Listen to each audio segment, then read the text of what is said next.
ഇടതു നിരീക്ഷകൻ advocate BN Haskar CPM വിട്ട് RSPയിൽ ചേർന്നു. ചവറയിൽ വെച്ച് നടന്ന പരിപാടിയിൽ ഷിബു ബേബി ജോൺ ഹസ്കറിന് അംഗത്വം നൽകി സ്വീകരിച്ചു. രക്തസാക്ഷി ഫണ്ട് പോലും വെട്ടിക്കുന്ന പാർട്ടിയായി CPM മാറിയെന്നും UDF ആണ് ശരിയായ ഇടതുപക്ഷ ധർമ്മം ഇപ്പോൾ സ്വീകരിക്കുന്നതെന്നും ഹസ്കർ മീഡിയ വണ്ണിനോട് പറഞ്ഞു. ചാനൽ ചർച്ചയിൽ സർക്കാരിനെയും മുഖ്യമന്ത്രി പിണറായി വിജയനെയും വിമർശിച്ചതിന്റെ പേരിൽ പാർട്ടി ഹസ്കറിനെ താക്കീത് ചെയ്തിരുന്നു.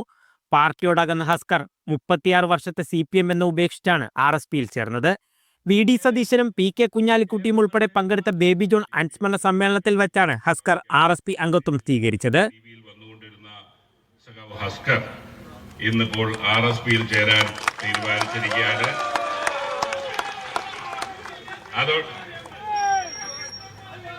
രക്തസാക്ഷികളുടെ ഫണ്ട് പോലും വെട്ടിക്കുന്ന CPMന്റെ ജീർണതയുടെ രാഷ്ട്രീയത്തിൽ ഇനി ഉണ്ടാവില്ലെന്ന് ഹസ്കർ പറഞ്ഞു. ജില്ലയിൽ നടന്ന CPM സംസ്ഥാന സമ്മേളനത്തിൽ ലക്ഷങ്ങളുടെ ക്രമക്കേട് നടന്നതായും ആരോപിക്കുന്നു.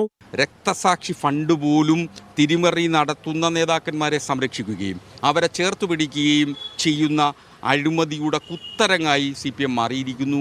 കൊല്ലത്ത് പാർട്ടിയുടെ സംസ്ഥാന സമ്മേളനം നടന്നിട്ട് ഇപ്പോൾ 1 കൊല്ലം ആവാറായി. ഏകദേശം 50 ലക്ഷം രൂപ നീക്കിയിരിപ്പുണ്ടായിരുന്ന ഒരു സമ്മേളനമായിരുന്നു. ആ 50 ലക്ഷം രൂപ നീക്കിയിരിപ്പുണ്ടായിട്ട് നാളിതുവരെ അതിന്റെ കണക്കുകൾ പാർട്ടിയുടെ ഒരു ഘടകത്തിലും വെച്ചിട്ടില്ല. ഞാൻ വെല്ലുവിളിക്കുകയാണ്. CPI ചടയമംഗലം നിയോജക മണ്ഡലം സെക്രട്ടറി ആയിരുന്ന A മുസ്തഫയും RSPയിൽ ചേർന്നു. മന്ത്രി ചിഞ്ചുറാണിയുടെ സ്ഥാനാർത്ഥിത്വത്തിനെതിരെ പ്രതിഷേധമുയർത്തിയ നേതാവാണ് മുസ്തഫ. മീഡിയ 1 കൊല്ലം.